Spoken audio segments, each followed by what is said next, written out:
Welcome back to another episode of the Blue Collar Millionaire Show. I'm Logan Hufford, joined by Chad Hufford today, and got a special treat. We're going to talk about the type of person that we don't want to work with. Welcome to the Blue Collar Millionaire Show. I am your host, Chad Hufford, and this is the podcast where we celebrate the unsung heroes of the working world. Each week, we dive into the incredible stories of honest, hardworking folks who have found financial success through grit, determination, and good old-fashioned elbow grease. So if you're ready to be inspired and learn how to turn your hard work into your own success story, you're in the right place. This is the Blue Collar Millionaire Show. We brag a lot on our clients, and actually just texted a friend of mine this morning who actually founded Plan Member, our broker dealer, and just thanked him for the opportunities he's given me, the support that he's offered me. They've run alongside me for 20 years supporting what we do. And it's been amazing. We have absolutely phenomenal clients. They're not just good with their finances. They are fantastic human beings. We laugh together. We cry together. I mean, it is such a blessing, but we also realize that we work with a unique few. The folks that we work with are not average people. Yeah. They're not normal. Like Dave Ramsey says, you got to be weird, but in a world full of broke, desperate, and stupid, it's okay to be weird. Yeah. So, but not everybody is like the folks we work with. So we're not sharing any names, but we're going to talk a little bit about the type of person, the type of people that we don't want to work with as clients. Because you don't work with somebody for 6 months or a year. You're working with a client for the rest of their life. Yeah, it's not making somebody a sandwich where it's like, yeah, I mean, I don't really like how this person's treating me, but I'm going to smile and grin and nod. And then in 30 seconds, the transaction's over and they walk away. We're looking for lifelong relationships. We're wanting somebody who's willing to buy into a better future for themselves and the pathway to get them there. But we're along for that ride. I mean, Shane was talking about somebody's meeting with today, going through a really tough situation, breaking down in the middle of his office. I had somebody do that yesterday. I started keeping a box of Kleenex on my table. Like, we get really raw with people, and there's a lot of not just time investment, but emotional investment in people. We are looking for lifelong relationships. So what comes to mind for you when I say, who do you not want to work with? What comes to mind? So uncoachable is the first thing. Now, uncoachable can mean a lot of different things, right? But a lot of people ask for advice when they're really looking for affirmation. And here's what I mean by that. They ask the question, Logan, what do you think I should do about such and such? But they don't really want to change or do anything different. Right. They want you to tell them that everything I've been already doing is going to work, and it's going to somehow magically produce a different outcome. And if it's not, I'm going to maybe explain to you the ways that the reasons why the things I'm doing actually really are smart, Chad. And you don't understand. I'm special. Right. The principles don't apply to me. I get an exception. Mama said I'm special, and that's how I'm going to live this one out. So that's a big one. There's a lot of, and it's not just in finance, it's life in general. I think you actually were over for this dinner. We had it was some holiday or a birthday. We had a bunch of people over at the house, and Tiff and I were cleaning up afterwards. And she's like, do you notice how like there's certain people who will remain unnamed. We won't even use initials. But they ask the same question, they ask for the same advice all the time. Like, yes, I'm very much aware. And she's like, is that annoying? I was like, absolutely. She was like, that must be really annoying when your clients do that, when they ask your advice and don't follow it. I was like, no, because it doesn't happen. If they don't become clients. Right. Yeah. You can't work with, we can't help somebody who has it all together. Yeah. And isn't willing to look at, okay, maybe there's something that I need to do differently. I was working with a couple earlier this week. They're mid-30s, raising kids, already millionaires. They don't make a ton of money. They're absolutely crushing it. They are, I would say, great. And they wanted to talk to me about how can we take great and make it phenomenal. And I told him, I was like, all the easy, obvious changes are gone. Like Yeah. we're getting into the nuances a little bit. Like But fine tuning a Ferrari. it is. Yeah. It is. It's like, to go use another metaphor, going back to a previous life. Like, I mean, personal training, things like that. If I've got somebody that's like, hey, I'm 100 pounds overweight and I need to lose 50 pounds, so my doctor is making me, or, well, good for family or whatever. Like that was relatively easily, but it didn't wake me up. Somebody who's like, hey, I am trying out for the U.S. Olympic team, or I just made the U.S. Olympic team, or I just got a contract with the UFC and I've got a fight coming up in 3 months. Like I'm doing all the obvious things, but I'm willing to do something different. I know what got me to this point, and I've accomplished way more than most people around me. I've average is way far behind me, Right. but I'm willing to look at what I've done and still adjust it. It's worked well for me. It's done its job, but I'm also realizing that I can tweak that and get even better results. Like those are the types of people we work with. Right. A lot of people that have built significant wealth already, but they're like, I don't want good, I want great. Yep. Like sometimes good enough is not good enough. So the first trait that came to mind was uncoachable. And as you said, there's different ways that can manifest. What's another trait that just jumps out at you? This is a trait from somebody that you don't want to work with. I think people who don't know what's important in their life. Okay. People who their goal, and it's good to have goals around money, but money allows for a really good scorecard. It's an easy scorecard. Right. It's easy to measure, but money by itself is not really meaningful. It's a tool that we use to help people build a more abundant life.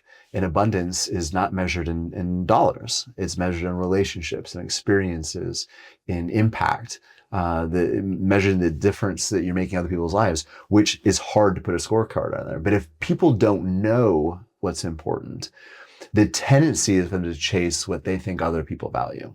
So I see you valuing something. You guys like to camp, right? So if I start spending all my money on sleeping outdoors, pretending like I'm homeless, I'm not going to enjoy that very much. Right. And I'm wondering, why am I chasing this thing? So the tendency then is, if I'm chasing what I see is important to other people, collecting dogs, that's something else you guys like to do here recently. My kids are jealous of that, but like, that's not going to bring any fulfillment. Right. So then when the thing I'm chasing isn't fulfilling, then the next best thing is I measure money. Yeah. So money then becomes the goal, and it creates, number one, a very narrow view of what success looks like, and money no longer becomes the tool, it becomes the objective. So it's very difficult to make meaningful long-term progress. Like we talked about just a few minutes ago in another meeting.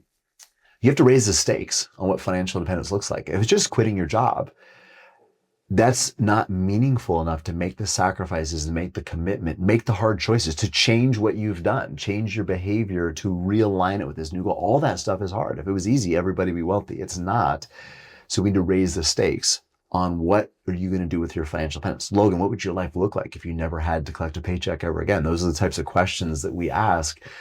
And if somebody doesn't know what's important to them, then it's going to be really hard to stick to a long-term plan. So it's extremely difficult, maybe it's impossible, for you, Chad Hufford, to help somebody become coachable if they've been uncoachable for years. If somebody doesn't know what they value, there's likely some deep rooted issues there. There's some stuff at play. Is that easier for you to work on with a prospective client? Or is that one that, if you identify it, is that a pretty big red flag that this is likely not going to be a client? It really depends. So there have been times, it doesn't happen very often, but there have been times where I've asked people some of these questions, like they actually get irritated. I've had somebody say, like, I don't see why this matters. What are your performance numbers, or what are you going to do to beat the index or whatever? And it's sometimes been that blunt. Usually it's not. Yeah. But when people don't want to talk about what's important in their life, and they only want to talk about the money, that is a huge red flag. Okay. I would say a lot of our people come to us and they, as you know, we work with a lot of law enforcement. Very stressful. We work with a lot of oil field folks. I mean, the oil field industry is incredibly volatile and fickle. It chews people up, spits them out, ruins marriages. I mean, it's sometimes your job might be so difficult that retiring feels like you're running out of a burning building. You don't even care where you're going after that. You just know that chapter of your life needs to be over. So a lot of times we help people raise the stakes, but they have to be willing to have that conversation. One of the most fun things about what we do, Logan, is getting people to dream. And finding out, because they may have forgotten what makes them tick. And that is a really, really special part of this job. People that are willing to engage with that and dream with it, even if it's a little uncomfortable, especially sitting down with somebody you've just met for the first time and talking about like, well, this is what used to light me up when I was a 7-year-old. What would that look like when I'm 67? You know, that can be uncomfortable, but if you're willing to have that conversation, that's a really good trait. If you only want to talk about the numbers, then we're probably not the right fit. Our goal is not for people to die on the biggest pile of money. Is for people to live in abundance and freedom and have dignity and independence every single day for the rest of their lives.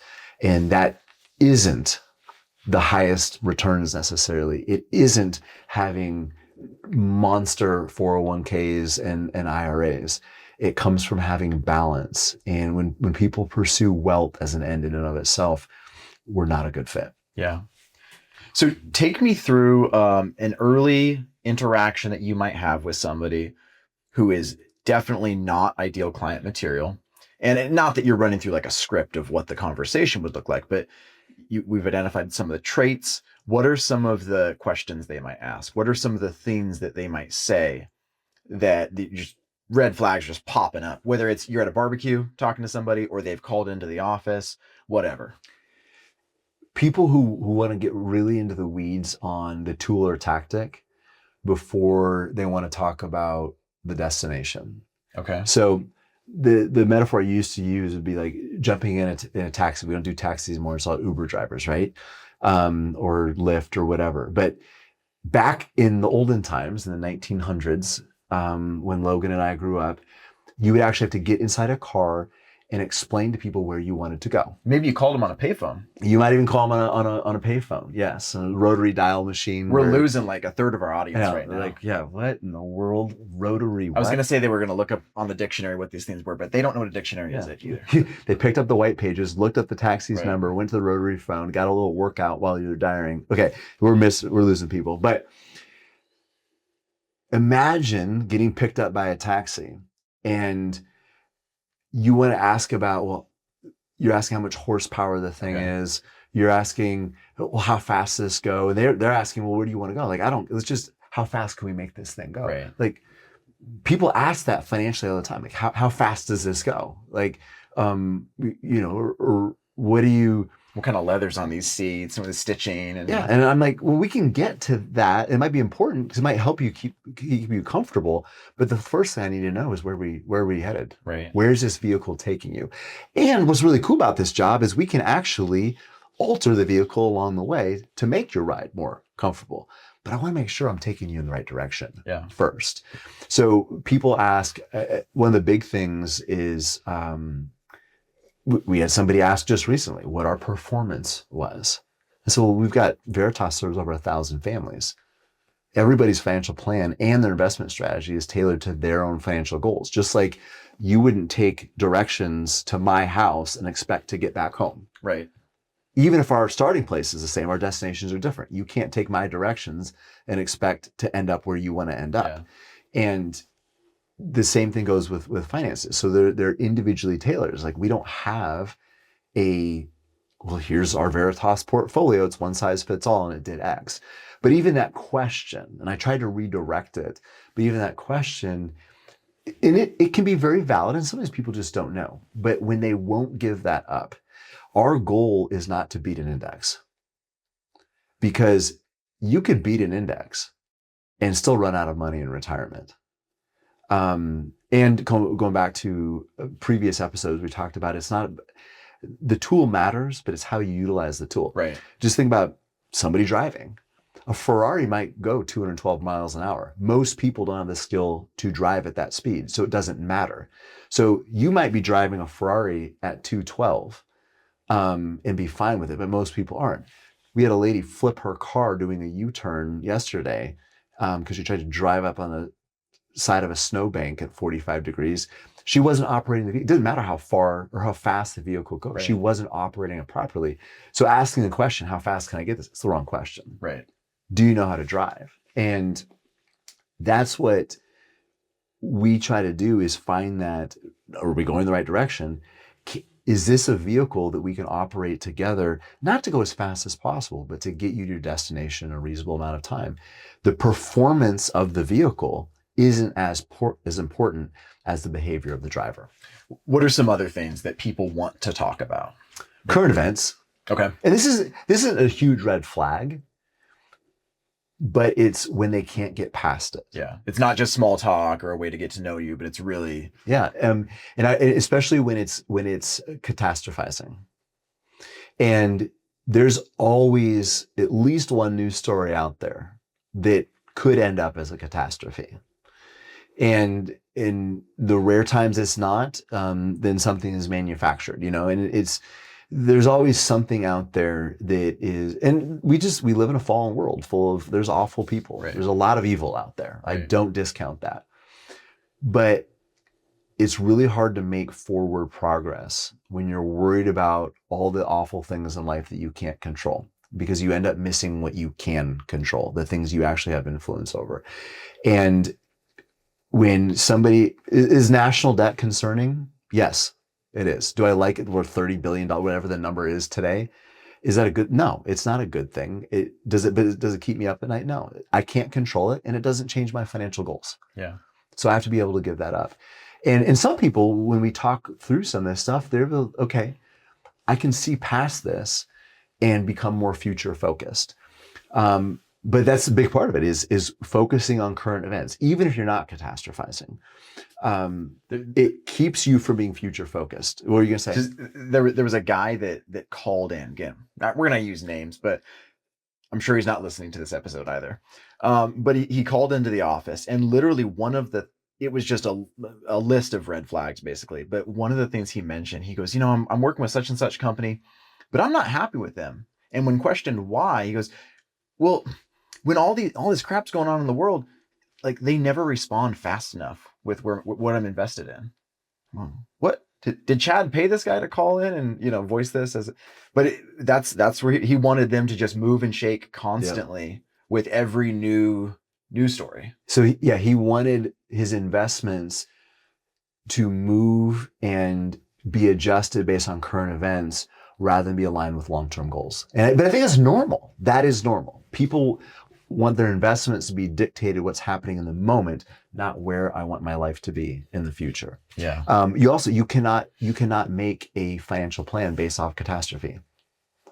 Armageddon isn't a financial planning tactic. Right. And we've joked about this before. Like, if the world really goes to hell in a handbasket, and it's Mad Max Thunderdome type, people run around, chase you with chainsaws, you're not worried about your 401k or IRA. Like, nobody is sitting around seeing if you beat the S&P 500 index at that point. Right. And no investment strategy matters, not even gold. The only precious metal in an Armageddon scenario is brass tubes with lead on the end filled with gunpowder. That's precious metal at that point. But you can, our folks like guns, you can buy a couple guns, but it can't be your long-term investment strategy. You cannot make a financial plan that is centered around gloom and doom and catastrophe. Even if you could, you're probably a really depressing, lousy person to work with and hang out with. But right. you just can't do it. So you have to have a little bit of optimism. I guess that would be another thing. What would disqualify somebody is being a hardcore pessimist, or not even a chronic pessimist. Like, everything that we ask people to do is difficult.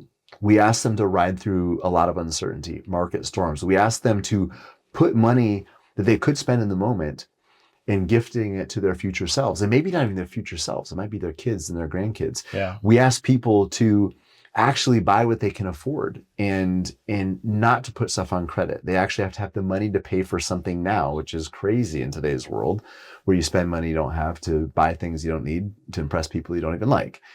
But all those things are a sacrifice for a promise of something better in the future. If I don't believe the future is better for me, why am I sacrificing in the moment? If I don't believe that I can lower my blood pressure, why am I eating a salad today instead of walking across the street having a fish fillet and French fries, which sounds way better to me? Or that there's a better body for me on the other side of that treadmill. Yeah. I have to have some level of optimism, because the whole point of what we do here, Logan, is helping people serve the future versions of themselves. If I don't believe there's a better future, then we don't have a place for you. Yeah.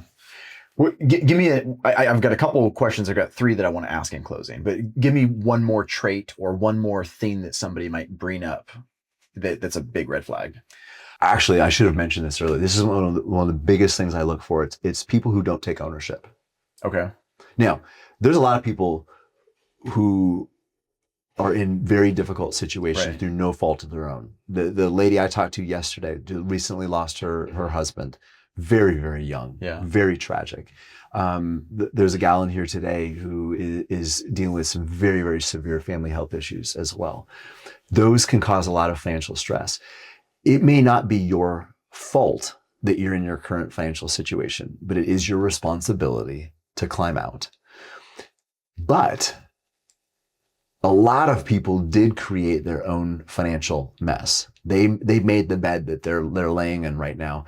And we get people that blame it on, well, my employer kept changing my 401k plan, so that's why I don't have any money in there. Right. The president did this. The president did this.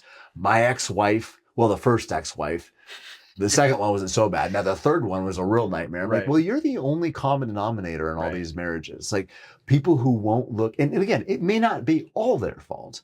Yeah. But it's something I've told my kids, and I remind myself, like, if you're in a situation, usually I'm talking about if you're arguing with your mom and it's 90% her fault, it usually isn't. Own the 10%. Yeah. What is the 10% you can work on to solve that? For a couple of reasons. Number one, I don't want to bring on a client who's just a lawsuit waiting to happen, who's just waiting to blame something on us. Oh, the market went down 15%. I'm suing my financial planner. But the other side of it is it's incredibly freeing to take ownership. If I take responsibility for what I can do to better my life, not just financially, but in any area, I've taken agency. Kind of, we talked about the idea of, or the concept of being caught up in doom and gloom that I can't control. That is very disempowering, because now I have placed everything that I need for my life to get better on things I have no control over, to chance. I'm just sitting on the sidelines of my life waiting for better things to happen. Somebody who takes control or takes responsibility can reclaim agency in their life. So that is one of the things that I personally look for, and I feel silly that I didn't name this sooner. I did tell you to don't prep me, put me on the spot, but people who blame shift and always look to what somebody else or some circumstances caused them to be in this situation, caused them to lose money, people say, well, I lost a lot of money, or the market lost me money in this time period, that period. Yeah, it's like this boogeyman of the stock market came and robbed them at some day. And every now and then I'll ask, like, oh, well, explain how that happened. Okay, so I'm pretty good on my numbers. I know what things were. It's like the S&P was 1,200 at that time. It's 5 or 6 times higher right now. How did those companies lose you money when over that span of time you would have like a 500% return? Right. And I'll say it slightly nicer than that, but I'll push on them a little bit, just to see, like, are you going to start? I realize that I sold at the worst possible time, and I would, okay, Now they're getting some credibility with me now. But for people who won't, and it's the market's fault, it's Obama's fault, it's Trump's fault. Now, all these things might make things harder on you, but nobody can force you to buy $100,000 car on a $70,000 salary. Nobody can force you to panic out of a down market and sell some of the best companies in the world on sale. I mean, there might be things that contribute to that. You are not independent of your response to things that are outside of your control. So people who take ownership are not only much more likely to execute their plan because they have agency, they're also a lot more enjoyable to hang out with. 100%. So one thing I do want to ask, and it's kind of two questions but wrapped into one. When you think back 2 decades ago till now, what is maybe a type of person or a trait in a person that was not a red flag back then, but it's become a red flag now? Or is there something that you really were scared off, or it was a red flag when you started out, and you've actually figured out a way to work with that type of person? I think early on, I underestimated the importance of, so just to back up a little bit, I started, you go back 20 years, 2006, got licensed 2007, it's been 19 years. 2007, the market peaked before entering the largest financial meltdown since the Great Depression. People were so fearful and focused on, man, I don't know, forget retirement. I don't know if I'm going to be able to keep my job. They're so focused on the fear that retiring to something beyond just actually having enough money to retire was so foreign. Like, we weren't talking about fulfillment and impact and a job optional lifestyle. It's like, man, I just lost half. They didn't lose it. It was temporary decline. Right. But this is the language. I just lost half of everything I've worked for the last 37 years. They're not wanting to talk about legacy at that point. Right.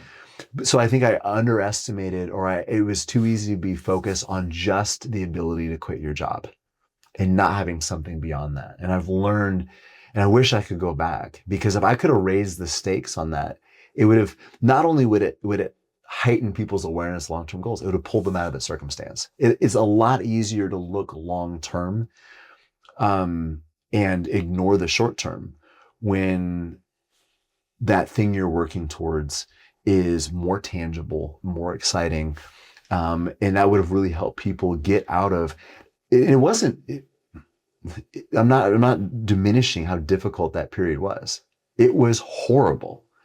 And there's incredible amount of uncertainty. People were losing their jobs. People were foreclosing on their houses. It wasn't just watching a 401k bounce around. There's a lot of fear.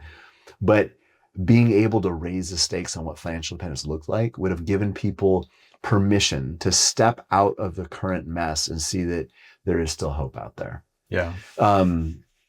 And your other question was just kind of flipping it. Yeah. Is there a way that you've evolved in the other way, with it something that used to be a big red flag kind of no longer is? I used to be I still am probably in some ways, very black, white, cut and dry. Like, there's no gray area. You asked me in a previous episode, about people who might have some individual stocks, like in a fun account. And I used to not have much grace for people that had a bunch of gold or something like that. And the way I look at it now is, if you need, let's just say, your retirement number, you need $2 million of invested assets to at least have the option of giving up your paycheck and no longer needing a job anymore. Right. And you got $2 million in a well-diversified portfolio of great companies across the globe, broadly diversified, and you got 50 grand in gold buried in coffee cans in your backyard, sitting, like, I don't care. That might be a really expensive anti-anxiety pill, but if $50,000 in gold gives you the confidence to sleep at night with $2 million invested where it should be, I would say that is is probably worth it. And maybe over time I can get you to maybe cut that down a little bit. But that I would have probably looked at as kind of like a deal breaker. Like, no, Yeah. you're selling all that gold and we're going to invest it. And part of that too is back when I started 2008, 2009, when you could buy $100,000 worth of mutual funds for 50 grand because of what the market was doing. I was more out of excitement for the opportunity, but it was too strict. I'll just give you another example. This is completely different. On that one, just to make sure we're very clear, I'm assuming you would not ever advise somebody to go get that $50,000 anxiety if they were so locked in on, Chad, I have this gold, I don't want to get rid of it. That scenario, you might be like okay with it. Yeah. Okay. Yeah. Or someone wants $150,000 in cash. Now, if you're 57 years old and you've got $400,000 invested and you want $100,000 to live off of in retirement every single year, you cannot afford to have that much cash, right? Because you have undersaved. But if that same person, when you've got $2 million in that portfolio, you're at least on track, or if not, or maybe even hit those long-term goals. Can you afford to have some extra cash that might help you sleep at night? Sure. Yeah. And I've broadened that. So would I advise it? No. But can we live with it and make our plan work? Because they're still stepping in the right direction. So the example, this is a health example that I've eased up on too, because I'm becoming sanctified. I'm growing. Like, I wouldn't advise somebody to drink Diet Pepsi or Diet Coke. I don't care. I wouldn't advise somebody to drink some of these artificially flavored, sugar-free sports drinks. But if you were downing half a gallon of Mountain Dew and now you're drinking Prime or something, is that the best thing going? Is it as good as pure water? It's not. But is it a step in the right direction? And will you be healthier? It is not optimal, but it might allow somebody to get some momentum on making some better decisions. And I think there were people that I talked to earlier on that I put major emphasis on minor things, that they wanted to have an extra 100 grand in cash, or they wanted to hold on to some precious metals, or whatever the thing was, where I could have been more gracious. Like, you know what, we can make their plan work. This is not optimal, and it is going to hold them back, but not enough to keep them from their financial goals. Yeah. So when you're talking, again, we're thinking through this lens of you're talking to somebody that's just they're the caricature of a non-ideal client. You're at a barbecue talking to them, or they called you up on the phone. I know you're not you are willing to possibly hurt a feeling if need be. You're not the people pleaser that Just call me a jerk. No, I struggle with people pleasing to the level of it being a detriment, and you're willing to say the difficult thing, but you're not going to be a jerk to that person. At least I don't think so. You're not going to just say whatever comes to your mind. But if somebody theoretically is listening and they hit a lot of these marks, they're constantly freaking out about everything. They're only thinking about performance, but maybe they're young, maybe they're 22 years old, and these have been characteristics, but they're willing to learn. So I guess they are coachable. What would be one thing that you'd want to say to that person that it could plant a seed that could actually help get those gears going in a positive direction, even if they have a lot of these red flags? I think it's what you already said is, are you willing to change? Okay. Are you willing to at least explore the possibility that there's behaviors and beliefs and perspectives that are not serving your long-term future? Because that's all it takes. But if you're calling, looking for somebody who's just going to take your orders. Yeah. We don't do personal pan pizzas here, where you tell us what you want, how much cheese, how much pepperoni, we make it for you. Like, we want to listen to what you desire, but ultimately we want to provide you with what you need. And there is that it requires trust, it requires communication, but we're not going to be order takers. So somebody has to at least be willing to explore that conversation, that maybe what I'm asking for isn't what I need. Are there things that I could change? If they have that, then we can at least work on some of those other things. I like that. And I'm hungry for pizza, but because that really does, that brings it pretty darn full circle. It's something that if I ever talk to somebody that has reached out, whether we have a coaching consultation, whatever it looks like, I try to remind them, just if they're worried that they don't have it all together, they maybe they haven't saved enough or they've got some debt, whatever. If you're reaching out and you've sat down for 30 minutes, or we've met a couple times, you've sat down for an hour or two and you've exposed your vulnerabilities, you've gotten feedback, and then, you're moving forward with continual coaching and exposing yourself to continual guidance and feedback.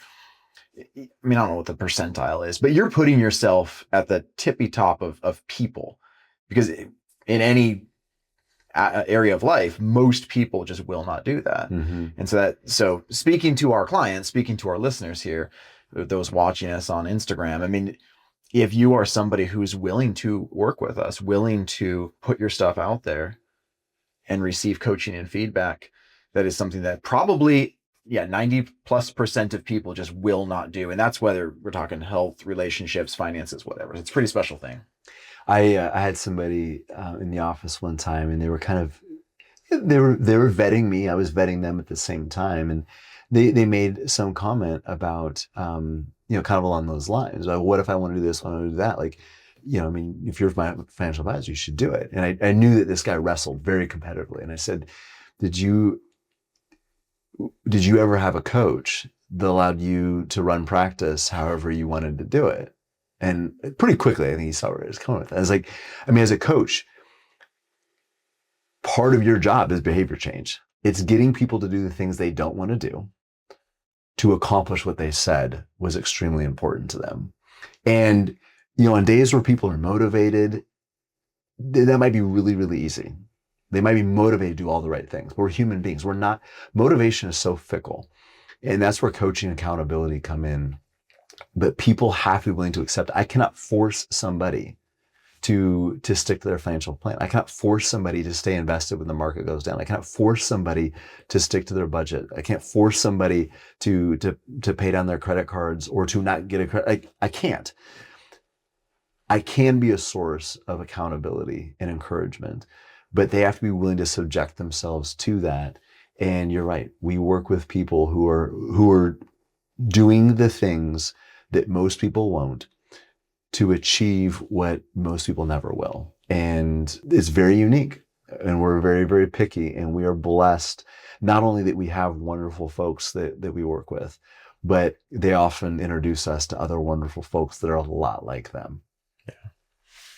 Guys, thank you for joining us on this episode, and appreciate you being willing to listen to us talk a little bit about the people that we don't want to work with, as an excuse to also talk about the people that we do love to work with. We'll see you next time. Thanks for listening to the Blue Collar Millionaire Show. We hope this episode has been inspiring and beneficial to you. If you want help on your journey to financial freedom, reach out to us at veritasalaska.com. We'd love to sit down over a cup of coffee with you, either here in our office or virtually, and get to know you and your needs. And though this podcast is free of charge, we do ask that you please do us two quick favors. If you enjoyed the episode, give our pod a great rating on iTunes or whatever podcast platform you use, and also give us a follow on Instagram. We hope you have a wonderful day filled with gratitude and intentionality. God bless.